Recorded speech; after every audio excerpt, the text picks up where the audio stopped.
What's up, everyone? Welcome to the very first edition of the Cali Kid Official Podcast. I'm your host, Cali Kid Official, and on this podcast, I'll be touching upon a variety of different topics, from sports to music to entertainment to everything else in between. So, with that being said, let's hop right into it. So, over the weekend, we had the very first round of NFL playoffs, the wild card round. We saw the Patriots against the Titans.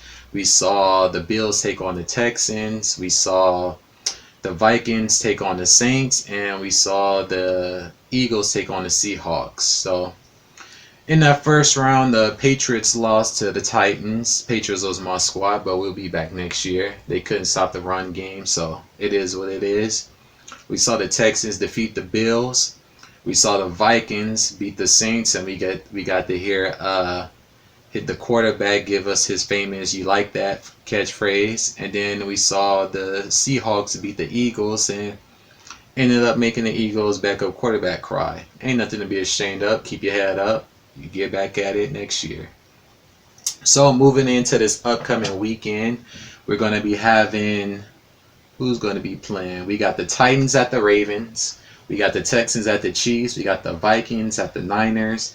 And then we got the Seahawks at the Packers. So that Titans-Ravens game, the Titans barely beat my squad, so I expect the Ravens to put a hurting on them. Even though Mark Ingram is suffering from a calf injury, they're still a very potent offense, so I expect the Ravens to move on in that matchup.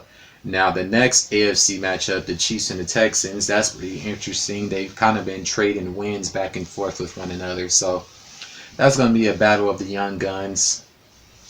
It's at Arrowhead as well, but I think the Texans have what it takes to go into Arrowhead and pull it off, especially considering they got J.J. Watt back. So I expect that to give them a boost, and they're probably going to beat the Chiefs by 7 points or less. That's going to be a pretty close game.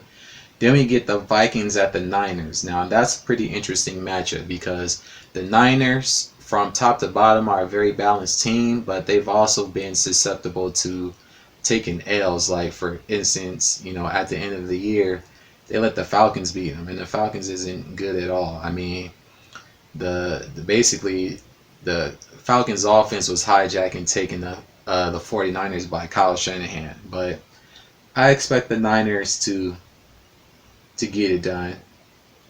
And then lastly, we get Seattle at Green Bay. That should be pretty interesting.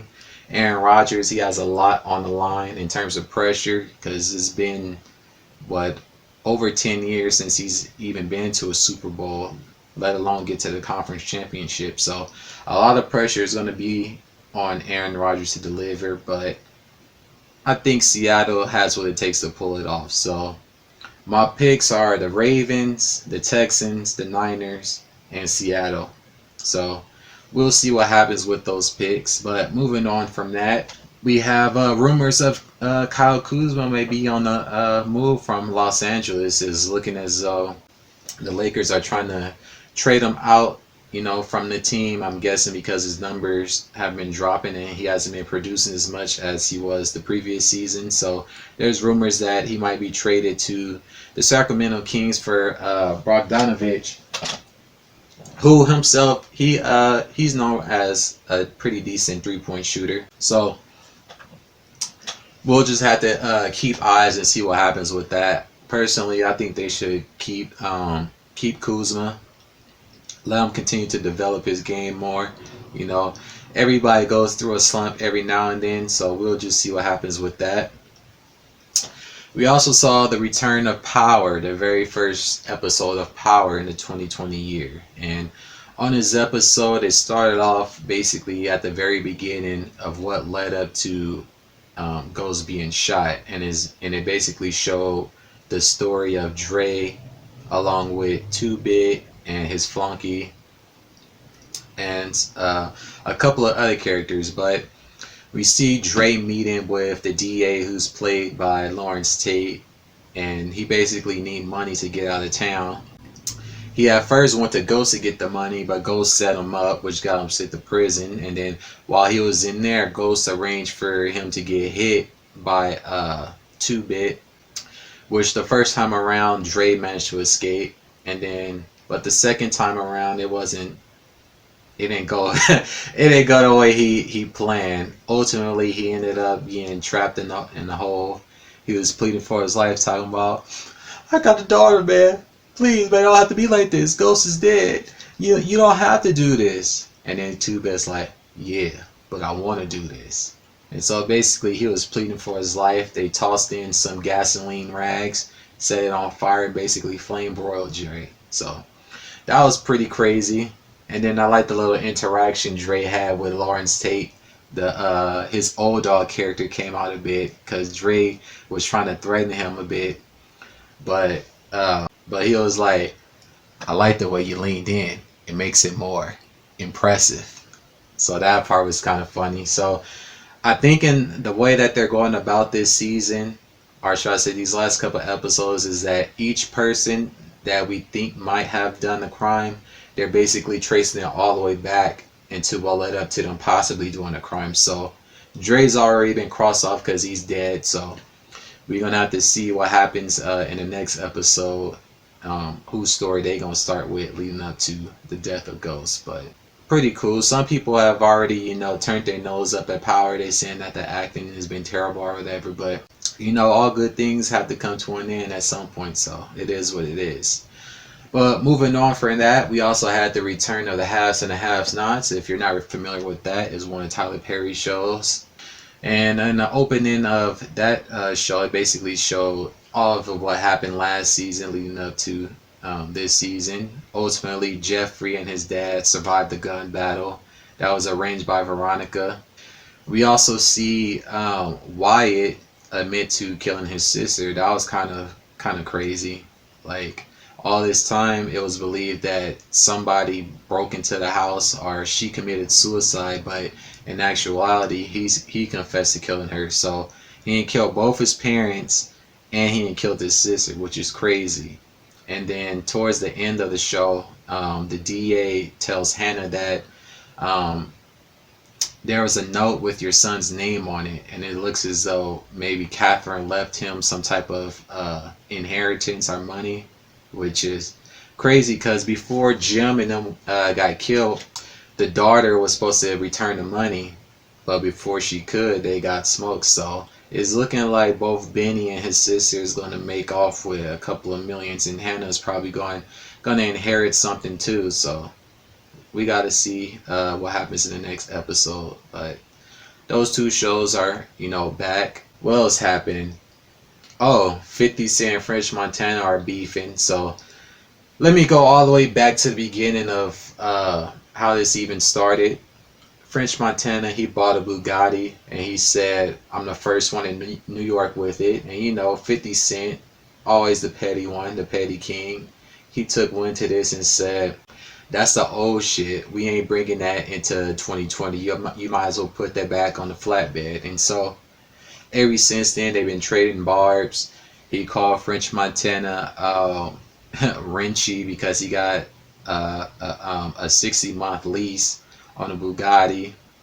And then French Montana calling him a rat and this, that, and the third.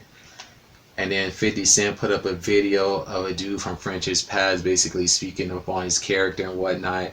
And then, like, most recently, French dropped put up the old paperwork from the Ja Rule incident, which is cheesy because it's already been proven that that wasn't him cooperating. What happened in that situation was the engineer got hurt, and because he's a civilian, he basically named 50 Cent and everybody else that was there in the paperwork, and so that's why his name is in that. But ultimately, that shit's been disproven a long time ago. And if you look at the paperwork, it looked like it's been passed around because it's so old and torn and whatnot. But personally, I think French Montana should let that go because 50 Cent is very petty and he doesn't forget anything. So he needs to let that go. The last beef that he was in with Jim, he didn't want that smoke with Jim. So I think he should leave 50 alone and just, don't pay him no mind. But I'm pretty sure it's going to escalate even further, but we just have to see what happens. And then we also saw Dababy get into some trouble.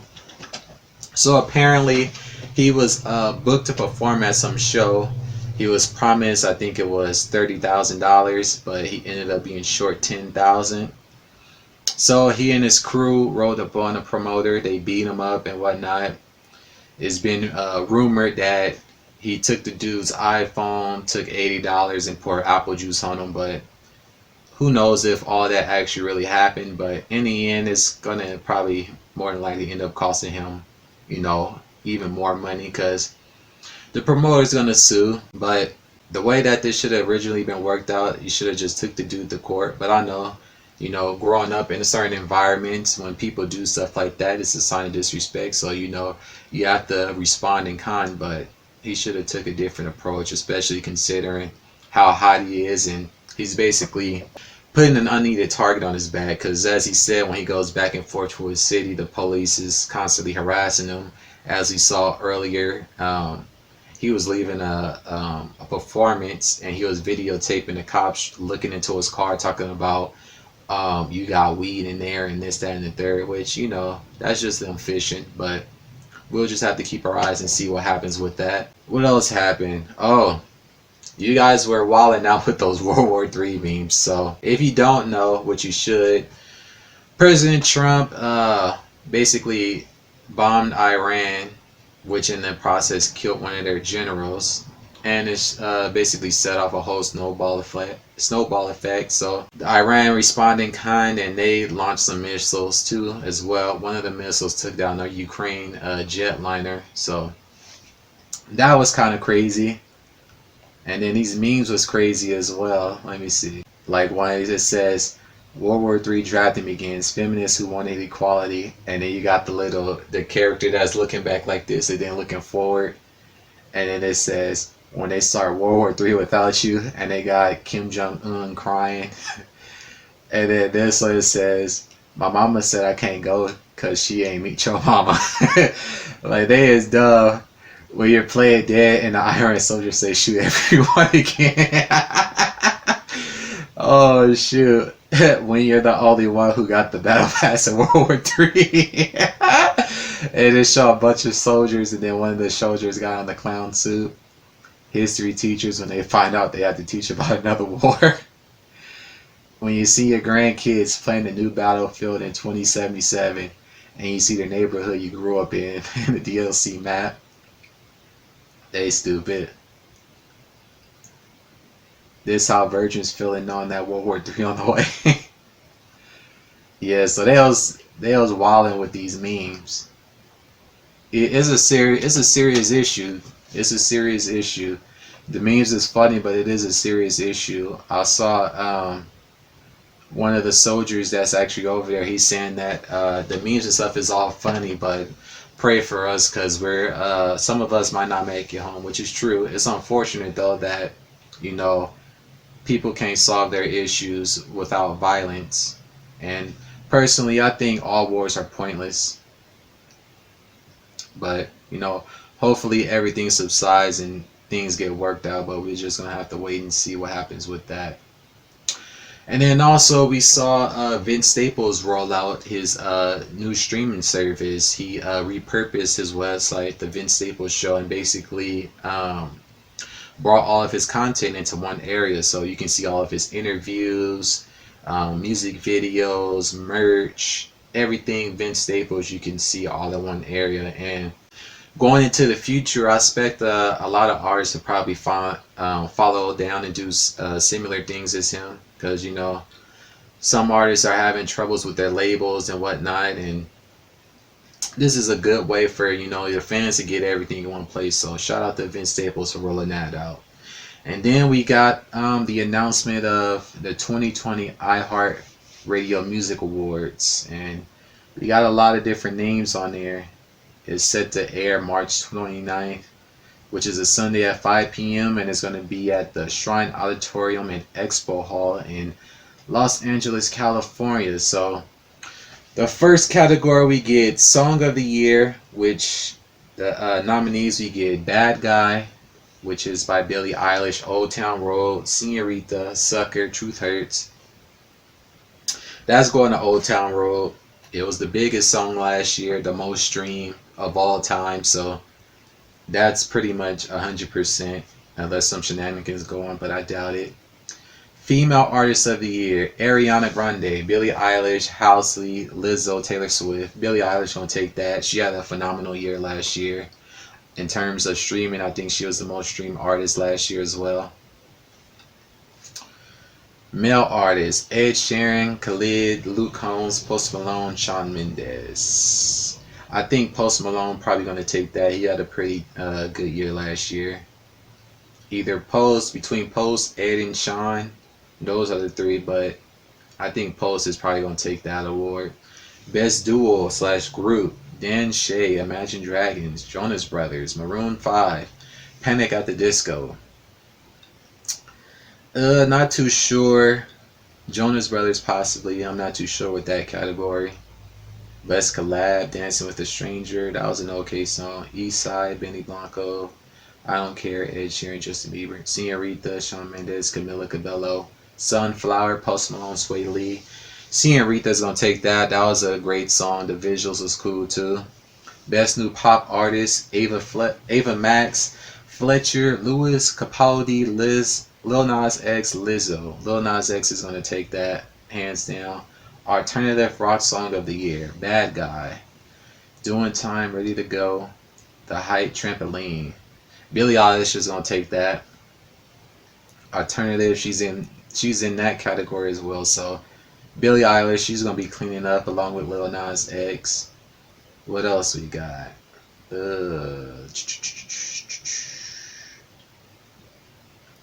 Dance song of the year. Dance in terms of EDM, we got Body, Close to Me, Here with Me, Higher Love, So Close. Close to Me, Body. I mean, I hear that Higher Love song on the radio a lot, so that could win. Dance Artist of the Year: Diplo, Kygo, Loud Luxury, Marshmello, The Chainsmokers. The Chainsmokers is always hanging around. Ain't no telling. Ain't no telling who's gonna win that. Chainsmokers could possibly win because they always around. Hip Hop Song of the Year: Going Bad, Money in the Grave, Money, Old Town Road, Suge. Old Town Road's gonna win that. That song should have been in the country anyway. Hip Hop Artist of the Year: Cardi B, no. Drake, no. Lil Baby, possibly. Meek Mill, no. So that one is going to be between Lil Baby and Travis Scott. Both of those artists put out the most material and were the most active in the previous year. So that one is either Lil Baby or Travis Scott, more than likely. Best New Hip Hop Artists: City Girls, Dababy, Lil Nas X, Lizzo, Megan Thee Stallion. That has to go to Dababy. He had the biggest year in terms of being the hottest artist. Lil Nas, he had that one song and that was about it. Dababy, he's been consistently delivering hits. He had Suge, he had Bop, he had the intro song. The visuals for his music videos have been funny and over the top too. So I expect him to take that award home. R&B Song of the Year: Before I Let Go, Homecoming Live album, Beyonce. Girls Need Love remix, No Guidance, Shot Clock, LMA or LMI, Talk, Khalid. That gotta go to Chris and Drake. That was, out of those songs, that was the best song and the visuals was dope. If you haven't seen that music video, make sure you guys check that out. R&B Artist of the Year: Chris Brown, Chris Breezy. He gonna take that. LMA, her, Khalid, Summer Walker. Chris Brown taking that easy. Best New R&B: Ari Lennox, Light Skin Keisha. Nicole, Buzz, Summer Walker, The Bonfire. Probably Summer Walker. I've been hearing her name a lot, so that's more than likely gonna go to her. Latin Pop Urban Song of the Year: Calma. That's funny, right? Calma is with Pedro Capo, Alicia Keys, and Farruko. And then we got With Calma, Daddy Yankee, and Katy Perry featuring Snow. So look like a bit of Biden right there. But then we got MIA with Bad Bunny and Drake, K Pretendez, J Balvin, and Bad Bunny. Taki Taki. That's probably gonna get it. But Bad Bunny, he been pretty active this year too. Him and Azuna. So Latin pop, more than likely that's going to Bad Bunny or Ozuna. So in this category you got Bad Bunny, Daddy, J Balvin, Maluma, Ozuna. So yeah, I think Bad Bunny's gonna take that. Best new Latin pop / urban artist: Camilo, Guana, Lune, Roselia, Sec. That's going to Roselia more than likely. She been doing her thing with Conatura and Apele, and she was just on the Highest in the Room remix. So more than likely she's gonna take that. Let's see what else we got. Producer of the year. Some of these people I ain't even. Benny Blanco, Phineas, Louis Bell, Max Martin, Andrew Watt. Songwriter of the year. Yeah, I don't know about that. Best lyrics: 10,000 Hours, Seven Rings, Bad Guy, Beautiful People, Hot Girl Summer, Jews Lose You to Love Me, Nightmare, Senorita, Someone You Love, The Bones, You Need to Calm Down. So this one is socially voted. So whoever has the biggest fan base is going to win this. So Taylor Swift, the Senorita song, and probably Bad out of those three. Because those three, they have the biggest fan bases. So I'm expecting one of them to win that. Best cover song. Who knows? Let's see. Best fan army. Okay. Ag Nation for Agnes Mo, Arianators, Believers, BTS Army, Camelizers, Harry's, Limelights, Louis, Mendez Armies, Nihilers, Selenators, Swifties. BTS is gonna win this by a landslide. If you guys aren't familiar with K-pop and their fans, they are very, very devoted and very loyal to their artists. So now, if there was another K-pop group in this, I would say it wouldn't be such a landslide. But BTS, that BTS army is no joke. So I'm expecting them to win that by the landslide. Best music video, socially voted: Seven Rings, Bad Guy, Boy with Love, oh boy, BTS again, Kanatura, Roselia, J Balvin, Kama, Dancing with a Stranger, I Don't Care, Kill This Love. Okay, we got some competition here now with Blackpink. We got me, Taylor Swift, Old Town Road, Senorita, Sucker. Now I expect this one gonna be a dogfight, because you got some dope songs in here, and then along with the fans voting, this one is going to be hard. So Blackpink, Boy with Love, Old Town Road, and Senorita, and Pop. Yeah, I don't know who's gonna win that. That one's gonna be hard. Okay, then we get the Social Media Award, the Social Star Award. We got Asher Angel, Cody Orlov, Daniel Cohen, D Storm Power, King Batch, Montana Tucker, Nikki and Gabby, Piper Roquel, Scotty Sire, Stephanie Poetry. She had the breakout song I Love You 3000 last year. It was a dope song. I reacted to it. It's actually my most watched video. You guys can check that out on my channel. The Moy Boys and Zoe Laverne. So, Social Star. Ain't no telling. King Batch, he's always relevant, so he could possibly win. All depends on how the votes go.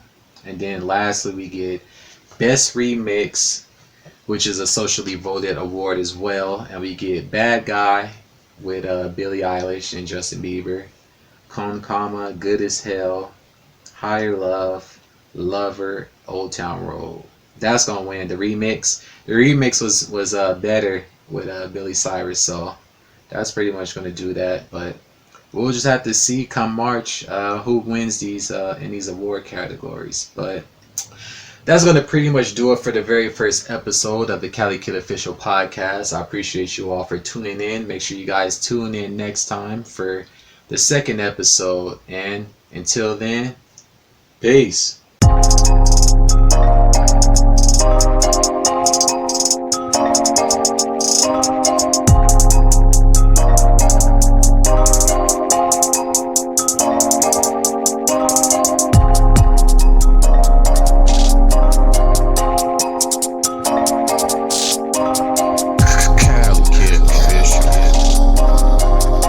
on the beat.